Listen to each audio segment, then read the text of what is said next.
کونین کیا ہے خلد کا قبضہ لیے ہوئے.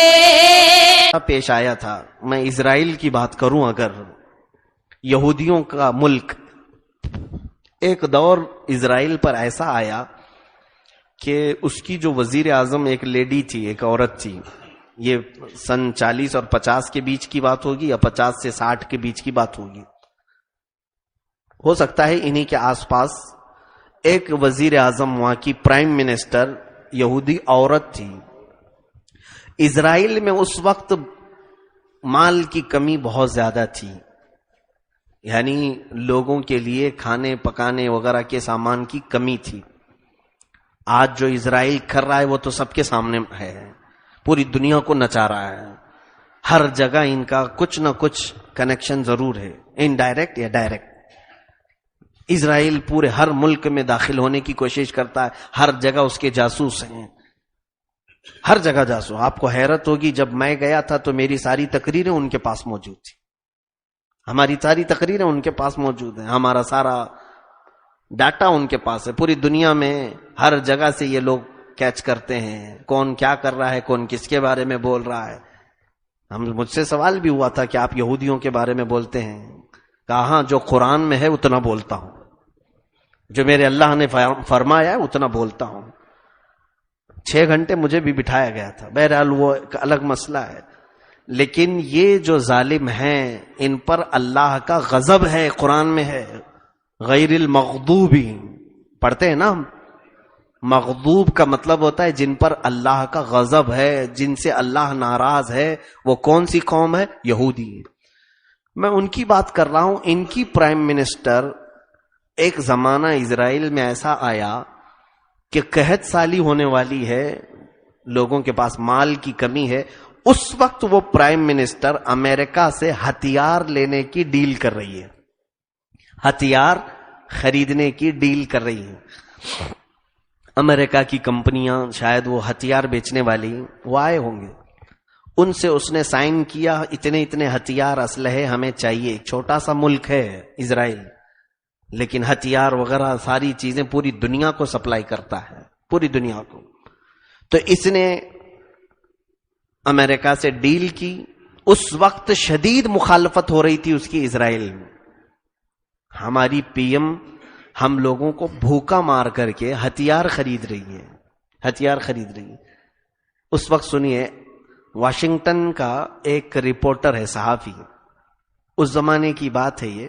وہ انٹرویو لینے کے لیے اس لیڈی کا آیا. میں نام ذکر نہیں کر رہا ہوں، سرچ کریں گے تو شاید مل جائے گا آپ کو. اس وزیر اعظم پرائم منسٹر کا انٹرویو لینے کے لیے آیا تو اس نے کھلے دل سے پورا انٹرویو دیا. لیکن اس لیڈی نے کہا کہ بعض حصہ اس میں کا نشر مت کرنا، شائع مت کرنا، اس کو چھپا دینا، میں تمہارے لیے بتا چکی ہوں. آج جا کر کے چند دن ہوئے، وہ رپورٹ اس وقت کی محفوظ ہے آج بھی، ریکارڈنگ اس کی، وہ ڈسکلوز ہو گئی، باہر آئی. جو اس نے انٹرویو دیا تھا اس پرائم منسٹر نے. اب وہ رپورٹر سوالات کیا کر رہا تھا، مزے کی بات سنیے. وہ کہہ رہا تھا کہ تمہارے ملک میں اتنی مخالفت چل رہی ہے تمہاری، تم ہتھیار خرید رہی ہو ایسے وقت جب لوگوں کو کھانے پینے کی ضروریات ہے. تو اس عورت نے جو جواب میں کہا کہ ہاں، میں اپنی قوم کو منا لوں گی، میں اپنی قوم کو منا لوں گی. اور پھر اس نے منا بھی لیا اپنی قوم کو. اس عورت نے پوری قوم کو منا لیا، چپ کرا دیا جو احتجاج کر رہے تھے. پھر اس نے انٹرویو دیا تو یہ کہا کہ دیکھو، کھانا پینا یہ سب زندگی میں روز چلتا ہے، کھانا پینا روز چلتا. آج بھوک لگی تھی تو آج چلائیں گے، کل پیٹ بھرا تو کل کی بھوک پر کوئی نہیں چلاتا. ابھی آپ کبھی بولتے ہیں کیا 10 سال پہلے میں بہت بھوکا تھا؟ نہیں، جس وقت بھوک لگی اس وقت چلائے گا انسان. اس کے بعد یہ بھوک وغیرہ کے معاملات بھول جاتے ہیں. لیکن رہی بات اپنے ڈیفنس کے لیے جو چیز ہوتی ہے، اگر ہم نے چند بھوک کو برداشت کر کے دوسری قوموں پر غلبہ حاصل کر لیا تو ہمارا نام ہمیشہ تاریخ میں رہ جاتا ہے. اس نے اب ریفرنس کے لیے جو بات بتائی وہ بڑی بات ہے. کہا مجھے یہ فیصلہ لینے میں اگر میں سب سے زیادہ امپریس ہوئی ہوں تو محمد رسول اللہ صلی اللہ علیہ وسلم، مسلمانوں کے رسول محمد صلی اللہ علیہ وسلم. تو چونک گیا امریکہ کا رپورٹر، اسرائیل کی یہودی پرائم منسٹر بات کر رہی رسول اللہ کی. کہا کہ ان کے ساتھی جتنے تھے وہ جنگوں میں بھوکے ہی رہتے تھے، بھوک میں تھے. انہوں نے جو سب سے پہلی جنگ لڑی روزے کے عالم میں لڑی، بدر کا، رمضان کا. وہ بھوکے تھے، پیاسے تھے، لیکن ان کے پاس جو ہتھیار تھے، انہوں نے جو جنگ لڑ کر کے غلبہ حاصل کیا، وہ آج تک تاریخ میں ہے. یہ نہیں بتایا جاتا کہ وہ کتنے بھوکے تھے، یہ ضرور بتایا جاتا کہ وہ کتنے بڑے فاتح تھے، یہ بتایا جاتا ہے. اور اس کے بعد دوسری بات اس نے کہا، ایک اور بات. اس رپورٹر نے پوچھا اتنا بڑا فیصلہ تم لے رہی تھی، یہاں ضرورت کس چیز کی ہے وہ چھوڑ کر کے تم ہتھیار خرید رہی ہو. تو اس نے اس کے ریفرنس میں کہا، میں نے محمد صلی اللہ علیہ وسلم کی سیرت کو پڑھا، سیرت کو میں نے دیکھا. وہ پرائم منسٹر، یہ کتنے 50 سال تک یہ چھپا کر کے رکھا گیا تھا، اب 50 سال کے بعد اس کو اوپن کیا گیا، باہر کیا گیا. وہ کہتی ہے کہ میں نے محمد صلی اللہ علیہ وسلم کی سیرت کو پڑھا کہ جس دن آپ کا انتقال ہوا تھا، محمد صلی اللہ علیہ وسلم کی وفات ہوئی تھی، اس دن آپ کے حجرے میں، آپ کے کمرے میں چراغ جلانے کے لیے تیل تک نہیں تھا. اتنے فقر و فاقہ میں آپ صلی اللہ علیہ وسلم نے زندگی گزاری. وہ کہتی ہے، یہ ہے تاریخ میں کہ حضور صلی اللہ تعالی علیہ وسلم کے گھر میں چراغ جلانے کے لیے اس دن تیل کی بھی کمی تھی، تیل نہیں تھا. لیکن ساتھ میں وہ کہتی ہے کہ ان کے حجرے میں دیوار پر 9 الگ الگ قسم کی تلواریں لٹک رہی تھی. تلواریں ان کے گھر میں موجود تھی.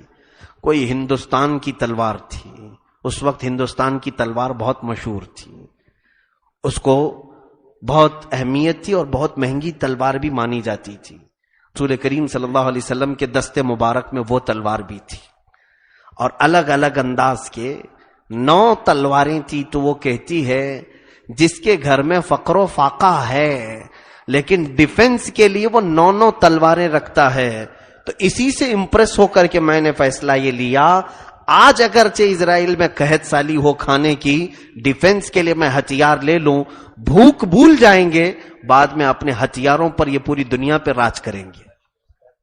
اور وہ کر رہے ہیں آج. میرے عزیزوں، یہ ایک بڑا ٹاپک ہے. دوسرا، وراثت میں حضور صلی اللہ تعالی علیہ وسلم کی جو چیزیں تھی وہ میں نے بتا دیا. بیچ میں یہ بات آئی تھی تو میں اس کو ذکر کر دیا. آج حالات یہ ہیں کہ اسلامک نام سے جو ملک بنے ہیں، جو کنٹریاں بنی ہیں، ان میں سے تو اکثر کی حالت ایسی ہے کہ ان کی فوج بھی ڈھنگ کی نہیں ہے، فوجی بھی ڈھنگ کے نہیں رہ گئے. 5 بڑے بڑے ملک تھے جن سے دہشت تھی پوری دنیا میں. مصر کی فوج، ایجپٹ کی فوج کو بڑی اہمیت حاصل تھی. سیریا کی فوج بہت طاقتور مانی جاتی تھی. عراق کی فوج بہت ڈسپلن والی تھی. ترکی کی فوج، یہ جو ممالک ہیں ان کی فوجیں بڑی طاقتور مانی جاتی تھیں. لیکن ان ساری فوجوں کے ساتھ آج کیا حشر کیا گیا وہ سب کے سامنے موجود، کیونکہ دشمن کو یہ معلوم ہے کہ اسلام نام سے جتنی کنٹریز بنی ہیں ان میں اگر کسی کے پاس فوجی طاقت ہے تو یہی ملک ہے. سعودی کے پاس کیا ہے؟ یہ سعودیوں کے پاس اونٹ، گائے، یہ بکرے چرانے کے علاوہ ان کا کوئی کام نہیں. یہ چور لوگ ہیں، ڈاکو لوگ ہیں جو آج حکومت پہ بیٹھے ہوئے ہیں. ان کو سلیقہ بھی نہیں ہے، اسی لیے ان کو پیسوں پر دنیا راج کروا رہی. ان کو ایک سونے کی کرسی پر بٹھائیں، ان کو سونے کی تلوار دیں، 90 لاکھ پاؤنڈ کا گھوڑا دیں، ان کو یہی تمام چیزوں سے ان کا شغل یہی ہے. میاں یہ سعودی شہزادے لندن میں جا کر کے بندروں کا عجائب گھر خرید رہا ہے، کوئی کروڑوں کا فنڈ دے کر کے. لندن کی میونسپلٹی وہ بندروں کا عجائب خانہ بند کر رہی ہے تو سعودی شہزادہ کہہ رہا بند مت کرو، میں پیسے دیتا ہوں، میری برادری والے ہیں، یہ بند کیوں کرو گے؟ یہ ان کے اشغال ہیں. دبئی کا ایک شہزادہ لندن سے نیلام میں گھوڑا لا رہا ہے 90 لاکھ پاؤنڈ کا، پوری دنیا میں بتا رہا ہے، اور کوئی سعودی شہزادہ اپنے گھر کے ٹوائلٹ کا کموڈ سونے کا بنا رہا ہے. یہ چیزیں ہیں ان کے پاس. یہ ڈیفنس ہوتا ہے. ان کے پاس کوئی چیز نہیں رہ گئی. رسول کریم صلی اللہ تعالی علیہ وسلم کے وفات کے بعد بھی حضور کے پاس اگر قیمتی چیزوں میں کوئی چیز موجود تھی تو وہ حضور کے ہتھیار تھے. حضور صلی اللہ تعالی علیہ وسلم نے ڈیفنس کے لیے جو رکھا تھا وہ بہت اہم ہے. جب ان احادیث سے یہود اور نصارہ عبرت حاصل کر سکتے ہیں تو ان مسلمانوں کو پہلے حاصل کرنا چاہیے تھا کہ اللہ کے حبیب صلی اللہ علیہ وسلم کا نظام کیا تھا.